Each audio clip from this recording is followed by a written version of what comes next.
नमस्कार दोस्तों, मैं Prachi Sanskrit IAS YouTube channel पर आप लोगों का बेहद स्वागत करती हूँ। 5 जून को आपका एग्ज़ाम था। वो एग्ज़ाम मुझे उम्मीद है जैसी आपकी तैयारी थी, जितनी आपने मेहनत दी थी उसके अनुरूप अच्छा ही हुआ होगा। यदि कोई कमी रह गई है तो यही सही वक्त है, अपने पेपर को एनालाइज कीजिए, देखिए कहाँ कमी रह गई थी, कौन से आपके स्ट्रॉन्ग पॉइंट है और फिर भविष्य की जो आपकी परियोजना है, जो आपकी स्ट्रैटेजी है, उसको उसी के अनुरूप तैयार कीजिएगा।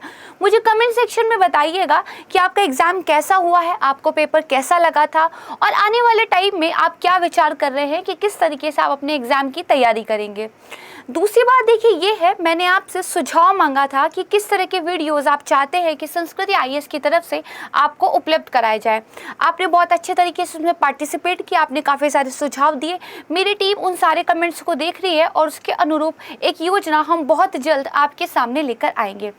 तीसरी बात देखिए ये है कि जो हमारा 5 क्वेश्चन डिस्कशन प्रोग्राम था, जो कि बेस था हमारे जो 5 टॉपिक हम करंट अफेयर के डिस्कस करते थे उसके ऊपर, इसको हमने मर्ज कर दिया है। अब हम क्या करेंगे, पहले एक टॉपिक को पढ़ेंगे और फिर उस टॉपिक पर क्वेश्चन को देखेंगे। तो हम क्या है, टॉपिक को समझेंगे भी और हमारी प्रैक्टिस भी साथ में होती रहेगी और हमें पता भी चलेगा कि किस तरह के प्रश्न देखिए बन सकते हैं। तो आइए शुरू करते हैं आज का video. Target prelims current affair based on newspaper, इसमें आपका बेहद स्वागत है।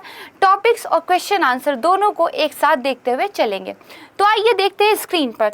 सबसे पहले तो देखिए एक महत्वपूर्ण सूचना है आपके लिए, संस्कृति आईएएस की ओर से एक नया फाउंडेशन बैच स्टार्ट किया जा रहा है, जो कि देखिए 20 जून को है। आपकी क्लासेस 6:30 बजे से होंगी। इसके बारे में अधिक जानकारी लेने के लिए आप मेरी टीम से संपर्क कर सकते हैं। इसके अलावा हमारी संस्कृति आईएएस की वेबसाइट को भी विजिट कर सकते हैं। अब हम देखते हैं स्क्रीन पर हमारा पहला टॉपिक, पहचान की राजनीति, आइडेंटिटी पॉलिटिक्स।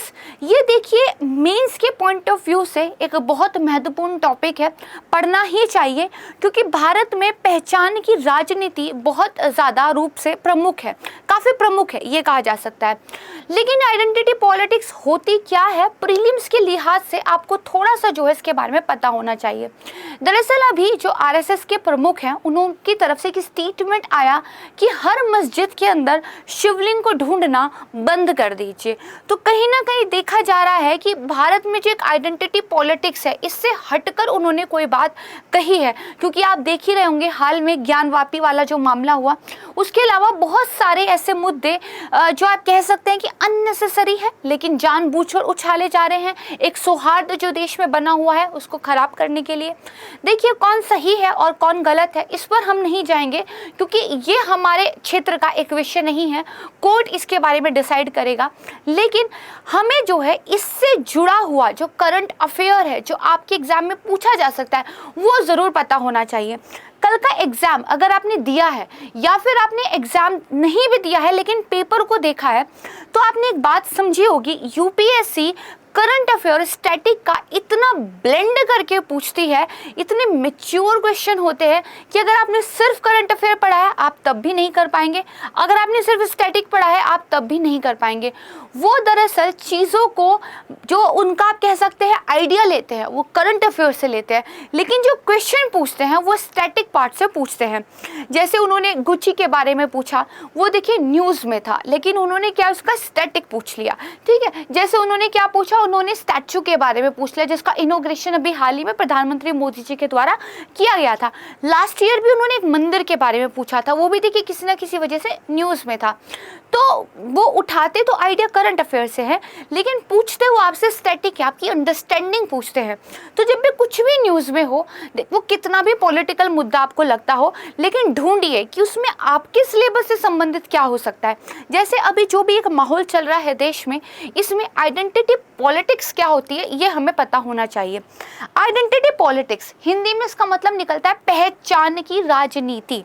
इसी वर्ड से आप इसका मीनिंग निकालिए, पहचान, यानी कि किसी क्षेत्र की पहचान, किसी धर्म की पहचान, किसी भाषा की पहचान, कोई भी ऐसी पहचान जो आपको बाकी लोगों से अलग करती है। पहचान, आइडेंटिटी का मतलब क्या होता है? दूसरों से आपको अलग कर देते हैं।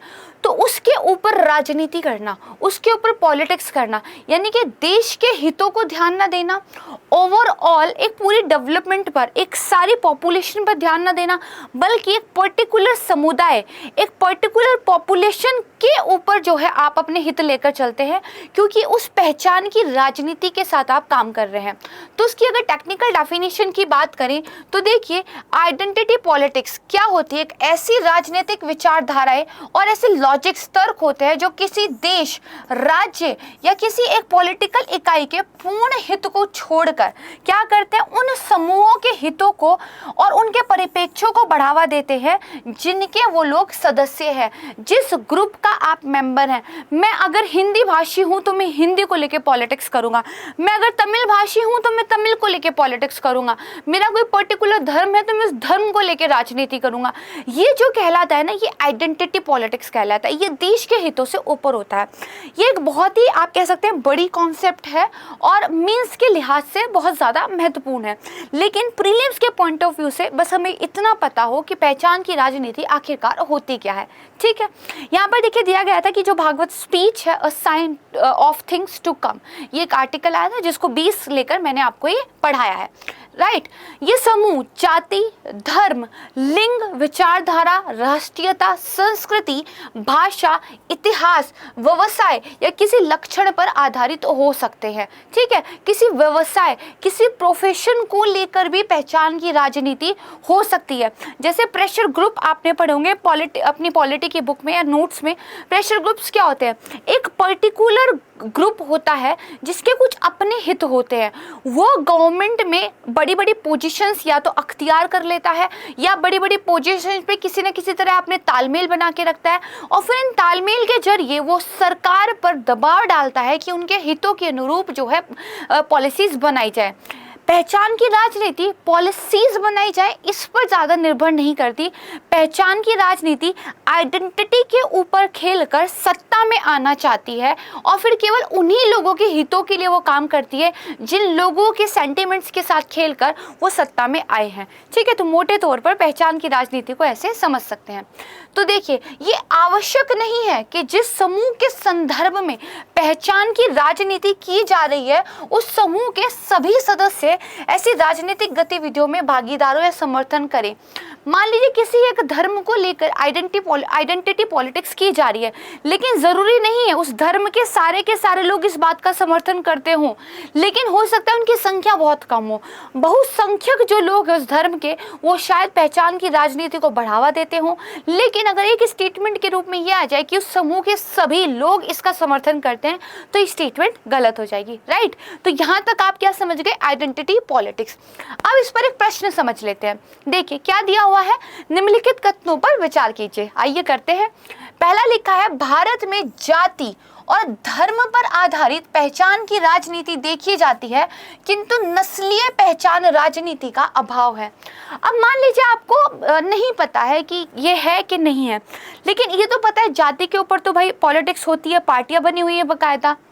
धर्म के ऊपर तो बच्चा बच्चा जानता है कि भारत में जो है राजनीति होती है, लेकिन नस्लीय पहचान की राजनीति होती है कि नहीं, थोड़ा सा सोचिए और सोचिए। तो आप देखेंगे नॉर्थ ईस्ट में नस्लीयता जो है उनकी थोड़ी सी मेनलैंड ऑफ इंडिया से अलग मानी जाती है और इसी बात को लेके पॉलिटिक्स होती है। वो क्या कहते हैं, हमें अलग राज्य चाहिए, क्यों? क्योंकि हमारी जो है पहचान अलग है। ठीक है, तो नस्लीय आधार पर भी भारत में राजनीति देखी जाती है, इसलिए ये स्टेटमेंट क्या है आपका? गलत हो जाएगा। राइट, नहीं भी पता था, लेकिन पूरे देश पर एक नजर डालिए। जितना आपने अखबार पढ़ा है उसको रिकॉल कीजिए कि अखबार में आपने किस किस तरह की पॉलिटिक्स के बारे में सुना था, तो आपको इसका आंसर जो है समझ में आ जाएगा। इसीलिए newspaper reading is very important for your preparation. और ये लगातार पेपर साबित कर रहा है कि अगर आप अखबार नहीं पढ़ेंगे तो पेपर की सेंस आप नहीं समझ पाएंगे। और इसी चीज़ को आसान करने के लिए अंग्रेजी के अखबार को हिंदी में आपके लिए हम लेकर आ रहे हैं। आपकी जिम्मेदारी इन वीडियोस को रेगुलर देखना है, इनका रिवीजन करना है। हम टॉपिक्स भी लेकर आ रहे हैं, उसके क्वेश्चंस भी लेकर आ रहे हैं। राइट, तैयारी तो आप ही को करनी है। दूसरा स्टेटमेंट देखिए, भारतीय संविधान में उल्लिखित जो मूलभूत अधिकार हैं वो पहचान की राजनीति का निषेध करते हैं। देखिए, अगर आपको मान लीजिए पता भी नहीं है कि स्टेटमेंट सही है गलत है, एक बात सोचिए, हमारे जो फंडामेंटल राइट है वो क्या कहते हैं भाई? समानता हो कानून के सामने, हम धर्म, लिंग, वंश, जाति इसके आधार पर भेदभाव नहीं करेंगे, ठीक है, हम सबको समान दृष्टि से देखेंगे, जो अस्पृश्यता है, अनटचेबिलिटी है, उसका उन्मूलन करेंगे, उपाधियों वगैरह का क्या है, हम एक तरीके से खत्म कर देंगे। तो कहीं ना कहीं देखिए, तो हमारा जो कॉन्स्टिट्यूशन है वो क्या, जो लोगों की पहचान है, उनकी जो नस्लीय, लिंगीय, जातीय पहचान है, क्या उसको रिमूव करने की बात नहीं करता है? क्या सबको समान दृष्टि से देखने की बात नहीं करता है? बिल्कुल करता है ना?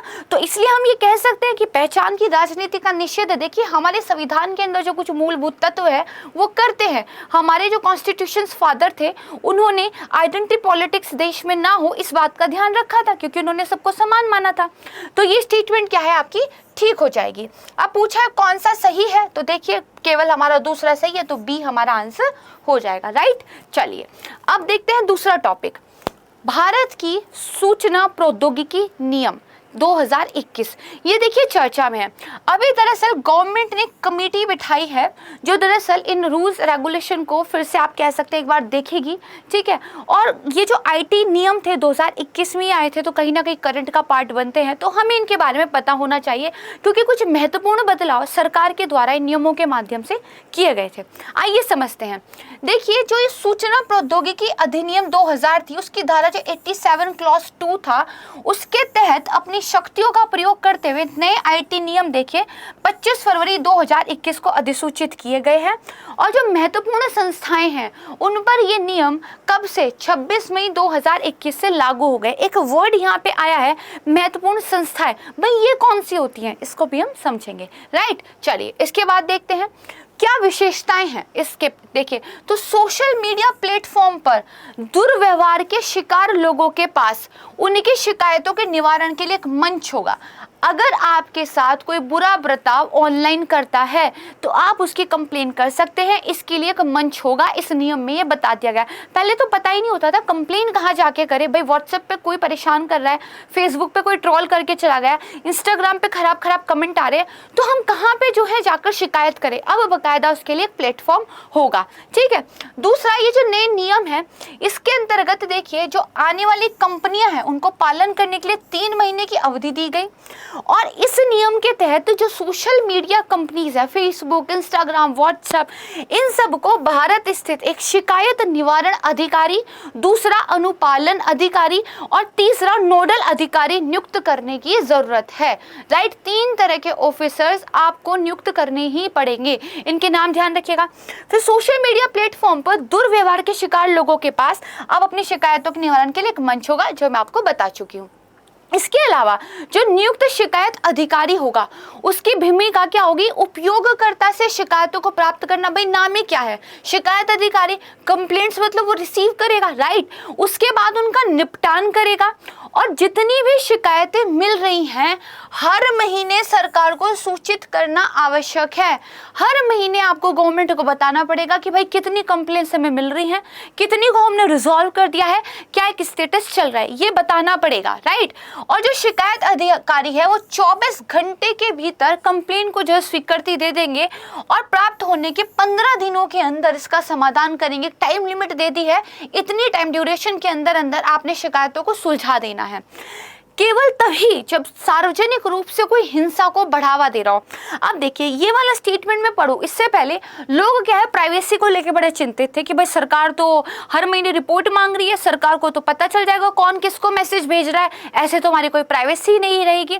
तो सरकार का तर्क ये है जब तक कोई संदेश हिंसा को बढ़ावा ना दे रहा हो या फिर भारत की एकता और अखंडता को प्रभावित ना कर रहा हो, एक महिला को खराब तरीके से चित्रित ना कर रहा हो, बच्चों यौन शोषण करना कर रहा हो, तब तक सोशल मीडिया कंपनियों को देखिए जरूरत नहीं है लोगों की प्राइवेसी को लगाने की। लेकिन अगर इसमें से कुछ भी हो रहा है तो सोशल मीडिया कंपनियों को ये आवश्यक होगा कि संदेश कहां से भेजा गया है उस सोर्स की जानकारी सरकार को दे, राइट। ये ध्यान रखने का, यानी कि खुलासा करना होगा कि संदेश शुरू किसने किया था, ठीक है। ये कुछ कंडीशंस है, अगर ये नहीं है तो फिर आपकी प्राइवेसी क्या है, सेफ एंड सिक्योर है। इतने गलत काम करेंगे तो फिर तो झेलना ही पड़ेगा।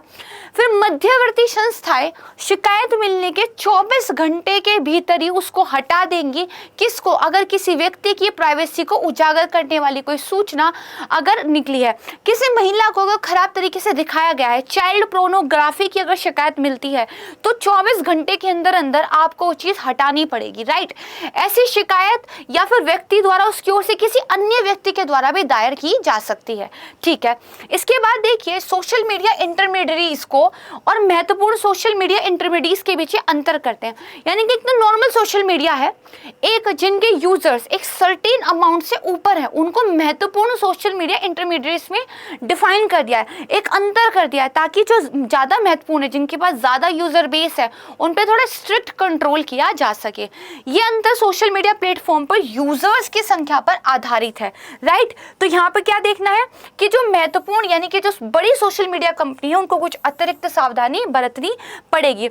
इसके अलावा 50 लाख से अधिक यूजर्स वाले जो बड़े डिजिटल और सोशल मीडिया प्लेटफॉर्म होंगे उनको मासिक अनुपालन रिपोर्ट भी प्रकाशित करनी होगी। हर महीने आप कितना जो है उसका अनुपालन कर रहे हो उसकी एक रिपोर्ट भी आपको पब्लिकली देनी होगी, राइट, अगर आपके 50 लाख से ज्यादा यूजर्स है, ठीक है। ये कुछ महत्वपूर्ण चीजें से संबंधित थी। अब हम इससे संबंधित एक प्रश्न देखते हैं। प्रश्न क्या है कि देखिए सूचना प्रौद्योगिकी नियम 2021 के संदर्भ में निम्नलिखित कथनों पर विचार करते हैं। आप भी मेरे साथ विचार कीजिएगा। पहला क्या है, इन नियमों को सूचना प्रौद्योगिकी मध्यवर्ती संस्थानों के लिए दिशा निर्देश नियम 2011 के स्थान पर लाया गया है। देखते हैं दूसरा क्या, इन नियमों का भाग 2 इलेक्ट्रॉनिक्स एंड सूचना प्रौद्योगिकी मंत्रालय द्वारा, जबकि भाग 3 को सूचना और प्रसारण मंत्रालय के द्वारा संचालित किया जाएगा। 2 मिनिस्ट्रीज देखिए यहाँ पर दी हुई है, ठीक है। तीसरा क्या कह रहा है, इसके तहत मध्यस्थों को किसी व्यक्ति की निजता से संबंधित अगर कंटेंट है उसकी शिकायत मिली तो 24 घंटे के भीतर इसको हटाना होगा। इसके बारे में तो आप श्योर हो क्योंकि ये तो मैंने आपको अभी पढ़ाया है, राइट। इसके अलावा इन 2 को भी याद कर लीजिएगा कि ये भी ठीक है। पूछा है कौन से सही है, तो ये भी ठीक है कि देखिए ये जो 2011 वाले नियम थे उनके स्थान पर लाया गया है। इसका जो भाग 2 है उसको इलेक्ट्रॉनिक्स एंड सूचना प्रौद्योगिकी मंत्रालय और जिसका भाग 3 है उसको सूचना और प्रसारण मंत्रालय के द्वारा संचालित किया जाएगा, याद कर लीजिएगा, राइट। तो यहाँ तक हमारी जो तीनों स्टेटमेंट ठीक हो जाएंगी तो डी जो है हमारा आंसर हो जाएगा, ठीक है। क्वेश्चंस में कुछ स्टेटमेंट में नहीं रखूंगी ताकि जो हमने नहीं पढ़ा है उसको हम क्वेश्चन के माध्यम से कंप्लीट कर ले। आफ्टर ऑल हमें तो चीजों को समझना है ना, ठीक है। देखते हैं इसके बाद आइए नेक्स्ट टॉपिक, जनहित याचिका PIL पब्लिक लिटिगेशन। ये क्या होता है, ठीक है, ये हमें पता हो। जनहित याचिका पब्लिक इंटरेस्ट लिटिगेशन ये किसी भी जन भावना वाले व्यक्ति या किसी सामाजिक संगठन या किसी भी व्यक्ति के द्वारा किसी इंडिविजुअल को या कुछ ग्रुप के लोगों को अधिकार दिलाने के लिए यूज की जा सकती है। देखिए होता क्या था, कानून एक ऐसी चीज है जो कहने के लिए तो सबके लिए है, बट जो बहुत गरीब लोग हैं, जो एकदम हाशिए पर लोग हैं, अगर उनके अधिकारों का हनन हो रहा है तो ना तो कानून तक उनकी पहुंच हो पाती है, ना ही कोई ऐसा है जो उनके अधिकारों को उन्हें दिला दे। तो सुप्रीम कोर्ट ने एक इनोवेशन स्टार्ट किया। उन्होंने कहा भाई कोई भी व्यक्ति, कोई NGO, कोई अच्छी भावना वाला व्यक्ति जिसको ये पता चलता हो भाई ये कुछ गरीब लोग हैं, इनके अधिकारों को देखिए हनन किया जा रहा है, तो वो उन लोगों की तरफ से सुप्रीम कोर्ट में जा सकता है कि सुप्रीम कोर्ट जी इन लोगों को देखिए परेशानी हो रही है, इनको आप न्याय दिलाइए। क्योंकि पहले क्या रूल था भाई, जो पीड़ित व्यक्ति है वो जाके अपना दुख दर्द कोर्ट में सुनाएगा तो कोर्ट बातचीत सुनेगा, ये पीड़ित है भाई वही तो जाएगा। लेकिन सुप्रीम कोर्ट ने कहा कुछ पीड़ित व्यक्ति ऐसे हैं जिनको नॉलेज ही नहीं है कि अच्छा हम कोर्ट भी जा सकते हैं, ये हमारे राइट्स हैं, ओके। तो इसीलिए क्या शुरू की गई, जनहित याचिका शुरू की गई। न्यायालय जा सकते हैं लोग कब, अगर वो व्यक्ति या व्यक्तियों का समूह निर्धन है, अज्ञान है, अपने प्रतिकूल सामाजिक आर्थिक दशाओं के कारण खुद न्यायालय में उपचार के लिए नहीं जा सकते। इसको हम पढ़ क्यों रहे हैं, क्योंकि देखिए सुप्रीम कोर्ट ने अभी ऑब्जेक्ट किया है जो फ्रिवोलस PIL पिटिशंस आ रही है। सुप्रीम कोर्ट कह रहे हैं भाई ये जबरदस्ती की जो जनहित याचिकाएं आप दर्ज करते रहते हो हर एक छोटी छोटी बात पे, हमारा भी टाइम खराब कर रहे हो और इन याचिकाओं के पर्पस को भी डाइल्यूट कर रहे हो। तो उन्होंने ऑब्जेक्शन किया है, इसलिए देखिए ये वर्ड जो है न्यूज में था। इसकी पृष्ठभूमि क्या है? तो देखिए, अगर बात करें न्यायिक समीक्षा की, जुडिशियल रिव्यू की, न्यायिक सक्रियता की, जुडिशियल एक्टिविज्म की, इसकी तरह ही जो जनहित याचिका है, PIL है, इसकी अवधारणा की जो उत्पत्ति और विकास वो भी अमेरिका में हुआ, और ये 1960 के दशक में हुआ था, स्टार्ट हुआ अमेरिका से। इसके बाद देखिए क्या इसकी कॉन्सेप्ट है, जो गरीब है, पर्यावरणवादी है, उपभोक्ता है, प्रजाति नरजाति, अल्पसंख्यक है, ये ऐसे लोग जो प्रतिनिधित्व विहीन है, जो न्यायिक व्यवस्था के लाभ से वंचित रहते हैं, उनको वैधिक और कानूनी प्रतिनिधित्व जो है दिया जा सके। राइट। भारत में जनहित याचिका देखिए, सर्वोच्च न्यायालय की जो न्यायिक सक्रियता है, यानी कि जो सुप्रीम कोर्ट एक जुडिशियल एक्टिविज्म को लेकर चल रहा था, आगे बढ़ चढ़ के न्याय दे रहा था, उसका ही एक बाय प्रोडक्ट है। वो जो जुडिशियल एक्टिविज्म थी उसके तहत ही उन्होंने बोला भाई कोई भी आके अगर हमें कह देगा कि फलाने आदमी के अधिकारों का हनन हो रहा है, हम देखिए स्टेप लेंगे। ठीक है। दो न्यायमूर्तियों का नाम बहुत इंपॉर्टेंट है, न्यायमूर्ति VR कृष्ण अय्यर और न्यायमूर्ति PN भगवती। इनको देखिए श्रेय दिया जाता है, जिन्होंने 1980 के दशक में इसकी जो है शुरुआत की थी। राइट, इसको ध्यान रखिएगा। अब सिद्धांत क्या है? देखिए, कुछ सिद्धांत बताए गए हैं किस तरीके से काम करेगा। जो आर्टिकल 32 है उसके द्वारा सुप्रीम कोर्ट में, और जो आर्टिकल 226 है इसके द्वारा हाई कोर्ट में देखिए मूल अधिकारों के संरक्षण के लिए जाया जा सकता है। ठीक है। तो सुप्रीम कोर्ट में सार्वजनिक कल्याण में रुचि लेने वाले किसी भी व्यक्ति को याचिका जो है दायर कर सकता है, उसको वो स्वीकार भी करेगा। याचिका समाज के उस वर्ग से संबंधित है जो इस स्थिति में नहीं है कि स्वयं अदालत का दरवाजा खटखटा सके। ठीक है, इसको ध्यान रखिएगा। अब देखिए, जो सार्वजनिक महत्व के मुद्दे हैं या बड़ी संख्या में लोगों के मूल अधिकारों के हनन से संबंधित मामला है, तो किसी एक चिट्ठी को, सिर्फ एक पत्र को भी PIL के रूप में स्वीकार किया जा सकता है, और प्रक्रियागत कानूनों वगैरह से जो है गवर्नमेंट सुप्रीम कोर्ट जो है छूट देता है। मतलब अगर बहुत ज्यादा लोगों के स्टेक लगे हुए हैं, हित, और बहुत ज्यादा अगर फंडामेंटल राइट्स को लेके प्रॉब्लम है, तो एक चिट्ठी भी अगर आपने लिख दी तो भी सुप्रीम कोर्ट उस पर काम कर सकता है। इसको ध्यान रखिएगा। ठीक है। जो मानवाधिकार संबंधी अंतर्राष्ट्रीय कन्वेंशन है वो भी देखिए इस तरह की बातें करते हैं। निजी कानून के तहत आने वाले दो समूहों के बीच अगर संघर्ष चल रहा है, भाई दो प्राइवेट जो है लोग हैं, उनके बीच आपस में कोई कॉन्ट्रैक्ट हुआ था, निजी कानून के कुछ प्राइवेट लॉस थे, अगर उससे कोई विवाद होता है वो देखिए PIL में नहीं जाएगा। ठीक है, वो तो आपका प्राइवेट इंटरेस्ट हो गया। राइट। अब इससे संबंधित एक क्वेश्चन देखते हैं। क्वेश्चन क्या कहता है कि जनहित याचिका दायर की जा सकती है कुछ मामलों में। तो देखिए, सुप्रीम कोर्ट ने एक लिस्ट दी थी कि इन मामलों में PIL दायर हो सकती है और इन मामलों में नहीं हो सकती, एक नेगेटिव लिस्ट भी थी। तो आपको पता होना चाहिए, क्योंकि अब तो सुप्रीम कोर्ट जो UPSC है सात ऑप्शन देने लग गया है कि इनमें से बताइए आंसर कौन सा है। तो you have to remember everything, there is no other choice. ठीक है, तो देखिए समझते हैं क्या है। मेडिकल और शैक्षिक संस्थाओं में नामांकन संबंधी मामले, दूसरा है महिलाओं के विरुद्ध अत्याचार, पर्यावरण प्रदूषण, आतंकवाद का नियंत्रण, पेंशन और ग्रेचुइटी से संबंधित मामले, और बंधुआ श्रमिक। अब एक बात बताइए, मेडिकल वगैरह या एजुकेशनल इंस्टीट्यूट्स में आपका जो है नामांकन नहीं हो रहा, तो क्या बहुत बड़ा कोई आपका अधिकार हनन हो रहा है? कुछ ऐसा तो नहीं हो रहा ना कि आप वंचित थे, वो छीन लिया गया, तो क्या इसके लिए PIL दायर की जा सकती है? जी नहीं, ये एक ऐसा मामला नहीं लगता। आपको नहीं पता है, बट कॉमन सेंस लगाइए। फिर देखिए, महिलाओं के विरुद्ध अत्याचार, तो महिलाएं गांव वगैरह में जो पढ़ी लिखी नहीं है, अगर उनके खिलाफ अत्याचार हो रहा है तो PIL दायर की जा सकती है। राइट, इनके खिलाफ ये तो भैया चाहिए इनको तो कुछ उपचार। पर्यावरण प्रदूषण, भाई पर्यावरण प्रदूषण की कौन ही देखरेख करने वाला है? सुप्रीम कोर्ट जी सुनवाई करते हैं रह के, तो इसके देखिए ये भी हो सकता है। आतंकवाद नियंत्रण तो इतना इंपॉर्टेंट विषय है। फिर देखिए, पेंशन और आपको पेंशन नहीं मिल रही या फिर ग्रेचुइटी से रिलेटेड कोई मामला है, कोई बहुत बड़ा ऐसा आपका अधिकार हनन नहीं हो रहा, आप कंप्लेन कीजिए, प्रोसीजर फॉलो कीजिए, आपका काम हो ही जाएगा। कुछ चक्कर काटने पड़ सकते हैं सरकारी दफ्तरों के, बट काम तो हो ही जाएगा ना। तो इसका मतलब ये कोई इतना संवेदनशील मामला नहीं है। बंधुआ श्रमिक, इसको तो देखते टिक कर दीजिएगा। भाई गुलाम आदमी है, उसको तो आपको आज़ाद कराना ही है, उसके तो हकों के लिए लड़ना ही है।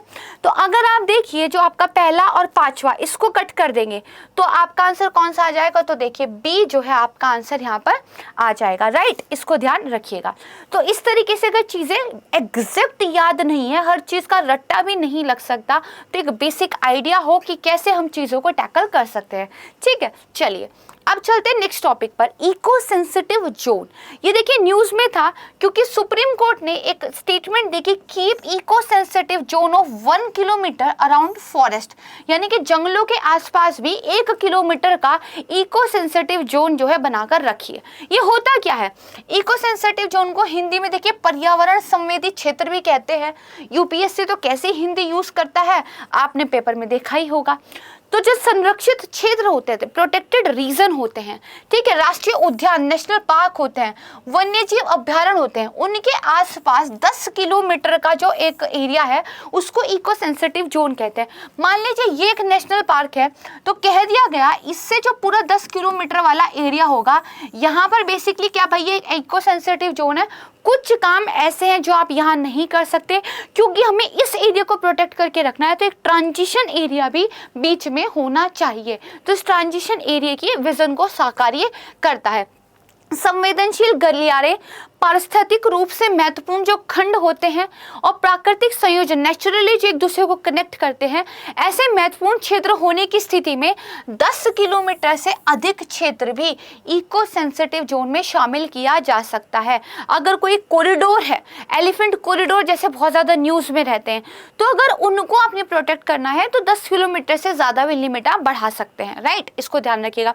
ESZ को देखिए पर्यावरण संरक्षण अधिनियम 1986 के तहत पर्यावरण, वन और जलवायु परिवर्तन मंत्रालय के द्वारा अधिसूचित किया जाता है। इट्स तो वेरी बेसिक ना भाई। अगर ESZ कहीं आप अधिसूचित कर रहे हैं, किसी कानून के तहत तो कर रहे होंगे, कोई मिनिस्ट्री तो करती होगी, तो एक एडमिनिस्ट्रेटिव स्ट्रक्चर हमें पता होना चाहिए। ठीक है, इसका मूल उद्देश्य क्या है? जो नेशनल पार्क है, जो वन्यजीव अभ्यारण्य है, उसके आसपास कुछ गतिविधियों को रेगुलेट करना ताकि जो प्रोटेक्टेड एरिया है उसका जो इकोसिस्टम है उस पर नेगेटिव इफेक्ट ना पड़े, राइट। इसको ध्यान रखिएगा। अब देखिए इसमें कौन कौन सी गतिविधियां, कुछ प्रतिबंधित गतिविधियां होती है।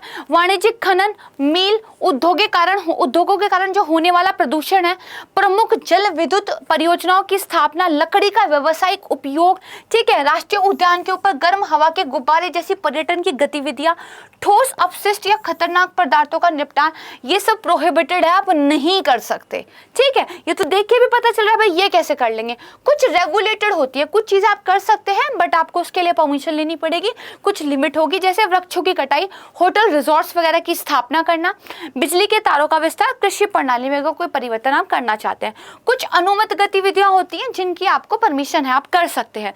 कृषि या बागवानी प्रथा, वर्षा जल का संचयन करना, जैविक खेती करना, रिन्यूएबल एनर्जी सोर्सेज का उपयोग करना, इन सारी गतिविधियों और साथ में अगर हरित प्रौद्योगिकी आदि को अपनाने के लिए आप कुछ कर रहे हैं तो ये क्या है, अनुमत है। इसको ध्यान रखिएगा, राइट।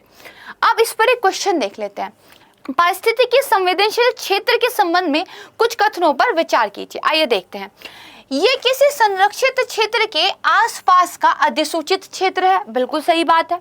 इसका विस्तार किसी भी स्थिति में अधिकतम 10 किलोमीटर हो सकता है। किसी भी स्थिति में, कितनी एक्सट्रीम स्टेटमेंट है, कुछ भी हो जाए 10 किलोमीटर से ज्यादा विस्तार कर ही नहीं सकते। ऐसा कानून कोई क्यों बनाएगा कि जिसमें इतनी ज्यादा लिमिटेशन हो कि कुछ भी हो जाए 10 किलोमीटर से ज्यादा आप नहीं बढ़ा सकते। तो मैंने तो आपको बढ़ा भी दिया है कि 10 किलोमीटर से ज्यादा हो भी सकता है। मान लीजिए आपने नहीं भी पढ़ा है तो देखिए किसी भी परिस्थिति, ये एक ऐसा वर्ड है जो इस स्टेटमेंट को क्या है, गलत कर देता है, तो ये गलत हो गई। फिर कह रहा है इसका जो विनियम है ना, पर्यावरण संरक्षण अधिनियम 1986 के तहत किया जाता है, हमने अभी पढ़ा, तो ये बिल्कुल ठीक हो जाएगा। फिर ये क्या कह रहा है, क्षेत्रों में खनन, जल विद्युत परियोजनाएं जैसी गतिविधियां प्रतिबंधित है, बिल्कुल राइट बात है भाई। खनन और बड़े बड़े जो हाइड्रो पावर प्लांट्स हैं वो कोई क्यों लगाएगा ऐसे इको सेंसिटिव क्षेत्र में, तो ये देखिए सही स्टेटमेंट है। तो यहाँ से अगर पहला गलत है और केवल हमारा दूसरा और तीसरा यानी कि जो डी है वो ऑप्शन हो जाएगा, राइट। इसको ध्यान रखिएगा। अब हम चलते हैं अपने आज के लास्ट टॉपिक पर, ठीक है। जल जीवन मिशन, देखिए यहाँ पर दिया गया था फ्रेश इम्पीटस टू जल जीवन mission in Rajasthan with the new committee. मतलब हमें राजस्थान स्पेसिफिक न्यूज तो नहीं पढ़नी है बट जल जीवन मिशन अगर न्यूज में है तो उसको हमें देखना है। क्या कह रहा है, इसका जो लक्ष्य है वो 2024 तक सभी ग्रामीण घरों में सुनिश्चित जल आपूर्ति, हर घर जल जो है इसको सुनिश्चित करना है। 2019 में लॉन्च किया गया था, 2024 तक कहता है कार्यात्मक काम करने वाला एक्टिव घरेलू नल कनेक्शन के माध्यम से प्रत्येक ग्रामीण परिवार को प्रतिदिन प्रति व्यक्ति 55 लीटर पानी की आपूर्ति जो है दी जाएगी। जल शक्ति मंत्रालय के अंतर्गत ये आता है। अगर इसकी विशेषताओं की बात करें तो स्थानीय स्तर पर जो पानी की मांग है और जो उसकी आपूर्ति है उसमें एक बैलेंस एस्टैब्लिश करने की बात करता है। वर्षा के जल को संचित करके रखना, भूमि के जल को पुनर्भरण करना, पुनः उपयोग के लिए घरेलू अपशिष्ट जल का प्रबंधन करना, ये कुछ बुनियादी ढांचे हैं, इनका भी साथ में निर्माण किया जाएगा। और बहुत सारी जो सरकारी योजनाएं हैं जो वाटर को लेकर कुछ ना कुछ काम कर रही है उनको आपस में इंटीग्रेट किया जाएगा। सिर्फ टंकी से पानी नहीं पहुंचा देना है, पानी कैसे सेव रखना है, पानी का कैसे अच्छा उपयोग करना है, ये भी इसके अंदर है। वाटर रिलेटेड एवरीथिंग जो है इसके अंदर इंटीग्रेटेड है, राइट। ये मिशन क्या है, सामुदायिक दृष्टिकोण पर, कम्युनिटी जो आपकी एक अप्रोच है उस पर आधारित है। भाई गांव के लोग, पूरी कम्युनिटी एक साथ मिलकर काम करेगी तभी तो चीजें हो पाएंगी, ठीक है। इसमें क्या है, सूचना, शिक्षा और संचार भी शामिल है। जल समितियां बनाई जाएंगी जो एक गांव में जल आपूर्ति प्रणाली की योजना बनाएंगी, उसका काम कैसे होगा, उसका प्रबंधन, संचालन, रख रखाव किया जाएगा। 10 से 15 सदस्य होंगे, 50% इसमें महिलाएं होंगी, ये ध्यान रखना है। क्या है, जो जल समितियां बनाई जाएंगी उसमें 50% महिला सदस्य होंगी, ठीक है। इसके अलावा स्वयं सहायता समूह के कुछ सदस्य होंगे, कुछ मान्यता प्राप्त सामाजिक और स्वास्थ्य कार्यकर्ता, आशा लोग जो होती है वो भी होंगी, आंगनवाड़ी वाले लोग होंगे, टीचर वगैरह आदि इसमें शामिल होंगे। यानी कि वो लोग जो गांव में कुछ ना कुछ एक्टिविटीज में पार्टिसिपेट करते हैं, जो इंपॉर्टेंट लोग हैं वो इन समितियों में शामिल होंगे। दूसरा क्या रखना है, समिति सारे उपलब्ध जो ग्राम संसाधन है उनको मिलाकर एक ग्राम कार्य योजना, एक विलेज आप कह सकते हैं प्रोग्राम को तैयार करेगी।